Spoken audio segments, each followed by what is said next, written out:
I'm going to revisit a sports pet peeve that I shared previously. It's probably been a couple years, but good time to get back to it. And I'll explain in a minute. What I'm talking about is, well, let me start out this way. I'm going to tell you that I have the utmost respect for SEC football. Top notch, cream of the crop, some of the best programs in the country. They've been dominating the college football championship. The NFL draft is littered with SEC football players. They are the best, no doubt about it, and I'm not questioning that at all. What I do want to bring up once again, and it became even clearer this past week, how they got there. What are some of the things that they did to reach this level of dominance? And you have to go back to the mid 1990s, and there's something the SEC teams started doing. Might have even happened before that. I'm not sure. I went back to 1995, and it is incredible how rarely SEC teams schedule road games against Power 5 teams in hostile stadiums. Now, they have their fair share of neutral site games that always end up in places like Atlanta and Dallas, and they end up in bowl games, which are generally in neutral sites. But if you're looking for some of these powerhouse SEC teams traveling to hostile stadiums, out of state, into different time zones even, it's a pretty difficult search to find these games. And I'm bringing this up because of what happened to Florida the other day.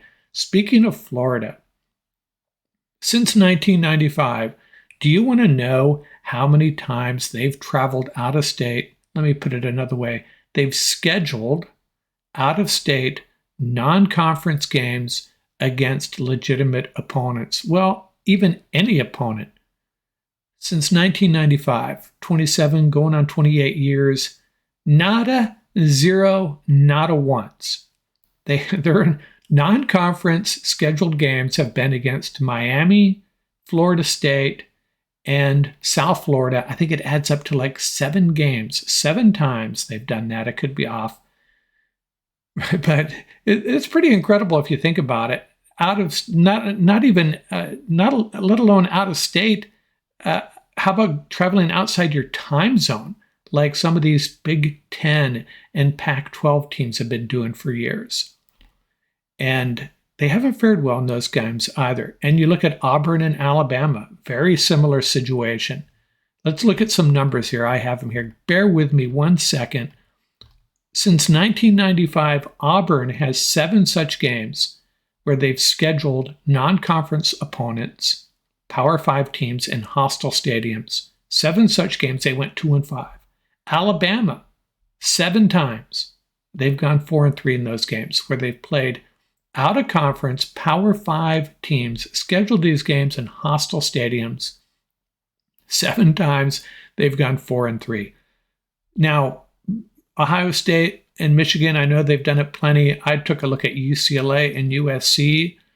During that same time period, UCLA, 29 such games where they've traveled out of their conference many times across the country, different time zones, and taken on teams like Ohio State, Michigan, Nebraska, Texas A&M, Notre Dame, 29 times, and they've won 16 of them. USC, 33 times in that same time period. They've taken on teams like Florida State, Arkansas, BYU, Texas. This school in Indiana, what's their name? Notre Dame, 13 times. Road games against Notre Dame 13 times. USC has finished 19 wins, 14 losses in those games. So what I'm getting at here is, while we can applaud the SEC for their dominance in college football, I think they've kind of gamed the system over these years, refusing to travel and play legitimate opponents in hostile stadiums. The result is that early on in that period, they were winning 8, 9, 10 games, playing schools like Furman and Tennessee Martin, while USC is playing Notre Dame, and Michigan is traveling to Washington, and Ohio State is playing Stanford. So obviously these teams in the SEC in those early years were going to rack up 8, 9, 10 wins on a regular basis.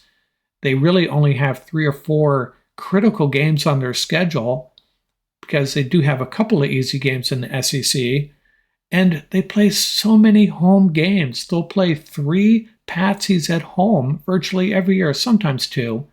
So what does that reduce their schedule to? 2 or 3 critical games within their conference that they have to win, and if they win them, they're probably going to be in the SEC playoff and a good shot at the college football championship. And I blame this on the pollsters early on especially.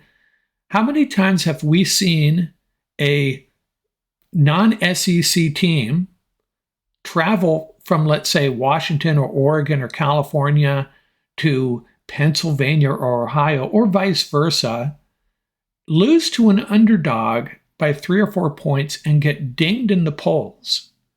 Well, Alabama or Auburn is beating Furman at home 38-0. And they don't get dinged at all. Now, if I'm a voter, the easy fix for this way back when was, if I'm a pollster, I'm saying, you know what, Alabama, you're not getting a vote from me if you're scheduling Furman at home. You could be the defending national championship, and in some cases they probably were. You're not getting a vote. That's not happening, and I'm not going to ding Michigan for losing by 3 at Oregon when they were a 7-point favorite. Not happening.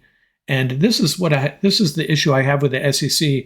I applaud them. They're the greatest conference in college football, no doubt about it. They have the best players. They have the best teams. But I wish people had recognized early on what they were doing here. The other thing they do is they will very often take a bye before their big games.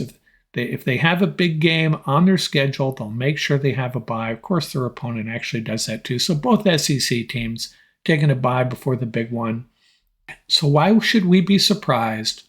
Florida traveling to Utah for the first time scheduling a game out of state, let alone across the country, playing a legitimate Power 5 team who is playing their second and third string quarterback, by the way, and they get manhandled and lose.